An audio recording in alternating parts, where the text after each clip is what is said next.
Mga idol, gusto ko lang i-share sa inyo itong nabili natin JBL sa TikTok. So napakasulit nito mga idol kasi no, 3 taon na sa akin mahigit to.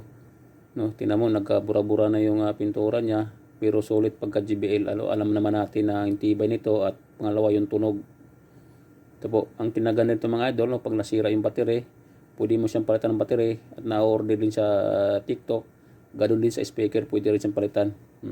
So alam naman natin mga idol pagka JBL, no, sulit talaga ang piratin dito, maganda talaga pati yung tunog. So pagka 50% lang naman yung volume mo, aabot yan ng 7 to 8 hours. So napaganda talaga. Ayun mga bigat to. Sulit mga idol pag JBL. Ang tagal na sa akin nito.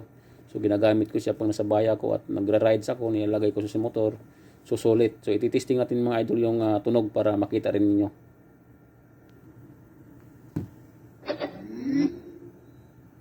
So i-connect natin Bluetooth.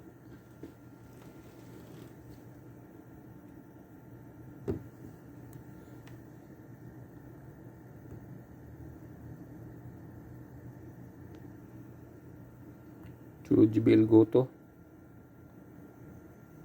Prepared. So nag-connect na mga idol, no. So punta tayo sa ano na lang. Punta tayo sa YouTube. Saan ba yung YouTube dito? So wait lang. YouTube.